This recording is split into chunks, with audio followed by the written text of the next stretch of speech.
मौजूद हैं गोपी सागर डैम पर और हमारे साथ मौजूद हैं राधोगढ़ एसडीओ श्री एमएस नरवरिया सर। सर से जानेंगे गोपी सागर डैम से जुड़े हुए कई सवालों के बारे में। तो सर स्वागत है आपका हमारे चैनल गुनादत में। धन्यवाद। सर ये गोपी सागर डैम है, इसको सर कब बनाया गया और क्या प्रयोजन था जिसके कारण इसको बनाया गया था? गोपी सागर डैम का निर्माण 1995 में पूर्ण किया गया था और उसका जो मुख्य प्रयोजन है वो औद्योगिक के लिए है। इस डैम से हम नेशनल फर्टिलाइजर लिमिटेड विजयपुर को पानी सप्लाई करते हैं। दूसरा जो गेल इंडिया लिमिटेड है उसको हम वाटर सप्लाई करते हैं और जेपी यूनिवर्सिटी को पानी देते हैं ड्रिंकिंग वाटर के लिए। और इसके बाद में ड्रिंकिंग वाटर के लिए 5 MCM पानी हम नगर पालिका राव करते हैं। तो डैम की क्षमता के बारे में बताइए। डैम की जो हमारी इस डैम की जो जीवित जल भराव क्षमता है वो 78.11 है, ठीक है, मिलियन घन मीटर। ठीक है, ये जो हमारी डैम की जो जीवित जल भराव क्षमता है इसी क्षमता के हिसाब से हम औद्योगिक को पानी देते हैं। और थोड़ा सा आम भाषा में बताइए ताकि जो आम जनता देख रही है वो भी समझ पाए कि किस प्रकार से इस डैम से कहाँ कहाँ पानी जाता है और क्या क्या इसका उपयोग किया जाता है। देखिए, इस डैम का पानी एक तो जो अपना नेशनल फर्टिलाइजर लिमिटेड प्लांट है जिसमें यूरिया का उत्पादन हो रहा है उसको हम 23.5 मिलियन घन मीटर वार्षिक पानी देते हैं और इसी पानी से वहाँ ड्रिंकिंग के लिए सप्लाई किया जाता है फिल्टर करने के बाद में और प्लांट में भी यूज किया जाता है। तो एक्चुअली क्या है, ये डैम का जब निर्माण किया गया था तो औद्योगिक प्रयोजन के लिए ही किया गया था। इसके बाद में जो गेल इंडिया लिमिटेड है इसको भी हम 13.60 मिलियन घन मीटर वार्षिक इसको भी पानी देते हैं और 0.25 मिलियन घन मीटर हम जेपी यूनिवर्सिटी को ड्रिंकिंग वाटर के लिए देते हैं। 5 मिलियन घन मीटर पानी हम नगर पालिका रावगढ़ को पेयजल के लिए देते हैं। नगर पालिका रावगढ़ का जो एरिया है उसमें विजयपुर है, रावगढ़ है और इसके आसपास रुठियाई है, इसके आसपास जो गाँव है और 11 सिंचाई के लिए भी हम दे रहे हैं पानी। सिंचाई के लिए इस पाइपलाइन में जगह जगह जो चैम्बर हमने बनाए हैं इन चैम्बरों में किसान पानी को डिप करके रबी फसल के लिए हम 2.5 MCM पानी उनको एग्रीकल्चर के लिए हम देते हैं। 11 MCM पानी हमने अभी एलोकेट किया है जल निगम के लिए। ये जल निगम का जो पानी हमारा जो पानी है ये जल निगम के माध्यम से गुना ब्लॉक के और भमोरी ब्लॉक के लगभग 363 गांव के लिए पानी यहाँ से सप्लाई है फॉर ड्रिंकिंग वाटर। अभी उनका इंफ्रास्ट्रक्चर तैयार हो रहा है। सर इसको जो बनाया गया था वो आप बता रहे हैं औद्योगिकरण के लिए बनाया गया था, एनाफल गेल और आपने और भी बताए नाम। लेकिन सर इसका जो और अभी तो बारिश है तो पर्याप्त मात्रा में पानी है, लेकिन गर्मियों के समय पर भी इसको अधिक मात्रा में इसका जल जो है निकास किया जाता है, तो उसके बारे में भी सर बताइए। देखिए क्या है कि जो हमारी जो तालाब का जो फुल टैंक लेवल है जी उससे ज्यादा तो पानी हम भर नहीं सकते हैं। तो जो इसकी कैपेसिटी है डैम की उस कैपेसिटी के अलावा हम पानी नहीं भर सकते हैं। और जिस समय ये बांध तैयार किया गया था औद्योगिक प्रयोजन के लिए तो उनका प्रयोजन तो पूरा हो ही रहा है जी, लेकिन कुछ पुराने वर्षों में पानी कम बरसा, बारिश कम हुई तो डैम में पानी कम आ पाया लेकिन पूर्तियां होती रही। जैसे लास्ट ईयर आपने देखा हो 2023 में कम बारिश हुई थी, बहुत कम पानी गिरा था।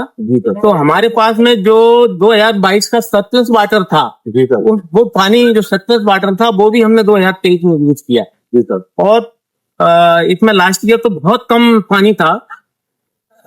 तो उस पानी से हमने नगर पालिका को पेयजल के लिए भी पानी दिया, गेल को भी पानी दिया, NFL को भी पानी दिया और जेपी यूनिवर्सिटी को भी पानी दिया।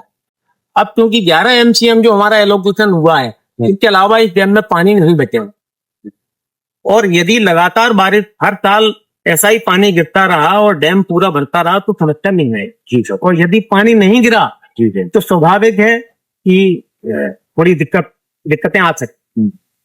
सर देखा जाता है कि गुना में एकमात्र अगर आप कहें बड़ा एक पर्यटक स्थल गोपी सागर डैम को कहा जा सकता है, तो सर ये किस नदी के ऊपर बना हुआ है और यहाँ के सौंदर्यीकरण के बारे में लगातार यहाँ पर क्या कार्य हो रहे हैं?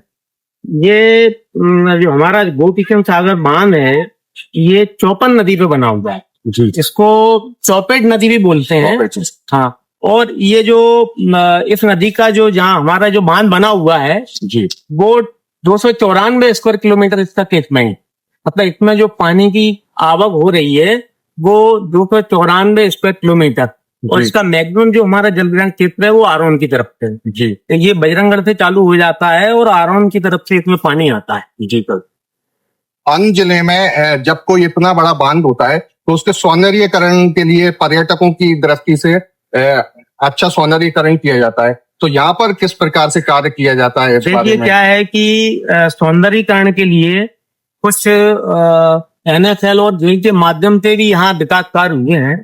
तो हमारा जो बांध है, बांध के लेफ्ट साइड में हमारा एक अच्छा रेस्ट हाउस है और बच्चों का गार्डन भी है, और उसके अलावा 2 गार्डन और भी हैं। राइट फ्लैंक पे नगर पालिका ने बोटिंग की सुविधा उपलब्ध कराई है और राइट फ्लैंक पे भी एक छोटा सा गार्डन जी, और भविष्य में और भी ज्यादा पर्यटकों के लिए यहाँ सुविधाएं उपलब्ध कराने के लिए हमारे जिलाधीश महोदय के द्वारा इसमें बहुत अच्छे हमको सजेशन दिए गए हैं और प्रयास किए जा रहे हैं। आगामी भविष्य में ये बहुत अच्छा पर्यटन स्थल बन जाएगा। सर किसी भी पर्यटक स्थल पर जाने के लिए उसकी रोडों का अच्छा होना काफी आवश्यक है, लेकिन गोपी सागर डैम पर जब आते हैं तो सड़क की स्थिति काफी गंभीर है सर। बिल्कुल सही कह रहे हैं आप। एक्चुअली ये रोड जब बनी थी उसके बाद में ये जब पाइपलाइन लेइंग का काम किया NFL ये वाटर सप्लाई की अर्बन डेवलपमेंट ने जो नगरपालिका वाटर के लिए जो पानी सप्लाई का काम किया उसमें हमारी रोड को बहुत ज्यादा क्षतिग्रस्त कर दिया गया था। इसका हमने टेंडर लगा दिया है, इस पे एजेंसी फिक्स हो गई है, लेकिन चूंकि अभी वर्षा काल में उसने थोड़ा सा काम प्रारंभ किया था तो वो वर्षा काल में डामरीकरण नहीं हो सकता, इसलिए वर्षा काल के बाद में इस पे डामरीकरण हो जाएगा। और ये जो अपना NH46 है 4 लेन है, वहां से लेके रेस्ट हाउस तक पूरा ये डामरीकृत रोड तैयार हो जाए वर्षा काल के बाद। मतलब कह सकते हैं वर्षा काल के तुरंत बाद। बिल्कुल हाँ, एजेंसी फिक्स हो गई है और उसने एग्रीमेंट भी कर लिया है, काम भी शुरू कर दिया था, क्योंकि वर्षा काल प्रारंभ होने से डामरीकरण नहीं हो पाएगा, उसमें वो दिक्कत आएगी, इसलिए वर्षा काल के बाद में इसके डामरीकरण कर दिया जाए। बरसात का मौसम है सर, गेट खोले जा रहे हैं, तो सर गेट खोलने में क्या क्या सावधानियों को देखा जाए? गेट खोलने में तो हमको 24/7 जी हमारे कर्मचारी यहाँ तैनात रहते हैं, 24 घंटे, रात में सोते नहीं है। जिनकी नाइट में ड्यूटी है वो नाइट में इसका लेवल देखते हैं, क्योंकि इसमें साइलेंट फ्लड आता है जी, और लेवल जो है बहुत जल्दी जंप करता है, तो हमको उसका ध्यान रखना पड़ता है। मैं भी आजकल वर्षा काल में रात में जग के देखता हूँ कि भाई अभी डैम का क्या लेवल चल रहा है। तो लेवल बढ़ने पे अभी हमको जो लेवल मेंटेन करना है इस महीने, हम उतना ही मेंटेन करेंगे, क्योंकि अभी ये जुलाई का माह चल रहा है, इसके बाद अगस्त और सितंबर, तो सितंबर लास्ट में हम इसको फुल टैंक करेंगे, क्योंकि अभी और जैसे जैसे इसमें फ्लड आता है तो हम उसको बड़े आराम से स्लोली डाउन स्ट्रीम में जो हमारे बहुत सारे गांव हैं रोपियाई से लेकर नीचे तक, ये नदी क्योंकि पार्वती नदी में जाके मिलती है, तो पार्वती नदी तक इसमें जो गांव हैं उनका भी हम ध्यान रखते हैं, कहीं उसमें बाढ़ की स्थिति निर्मित ना हो। उसी हिसाब से हम धीरे धीरे करके पानी इस डैम का निकालते हैं। जब सब पानी को यहाँ से रिलीज किया जाता है तो क्या उन क्षेत्र में पहले सूचना दी जाती है? बिल्कुल, पूरे प्रोटोकॉल का पालन किया जाता है।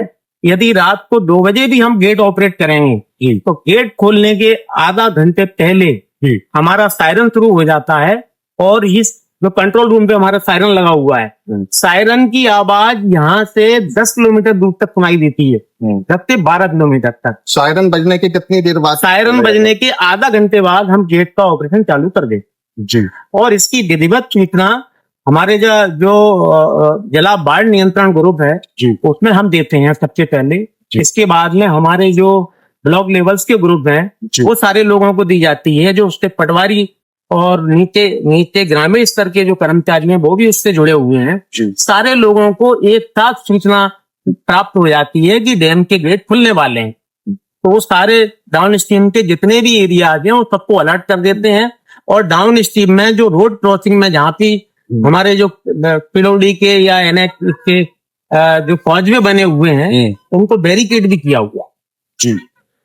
और वहाँ कोटवारों की ड्यूटीज फिक्स कर दी गई है कि भाई यहाँ आवागमन जब इसके ऊपर से पानी जा रहा है और डैम के गेट खुले हुए हैं तो वहां पे आवागमन पूरी तरह से रोक दिया जाता है। जी।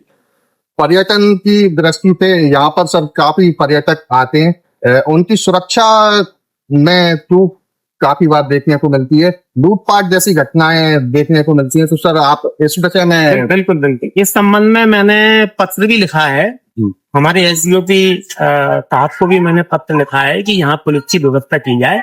और अभी जब गेट ये खुला था तो हमारे कलेक्टर महोदय भी यहाँ पे आए हुए थे, मैंने उनसे भी निवेदन किया था कि सर यहाँ पे, और उन्होंने बोला भी था जी, उन्होंने निर्देश भी दिए हैं कि यहाँ पे पुलिस की व्यवस्था की जाए। तो अभी आपने देखा होगा डायल 100 यहाँ पे एक राउंड करती है जी, और बिल्कुल सही है कहना आपका कि यदि यहाँ पे एक चौकी बन जाती है तो यहाँ जो पर्यटक लोग आते हैं उनकी सुरक्षा के लिए काफी अच्छा होगा।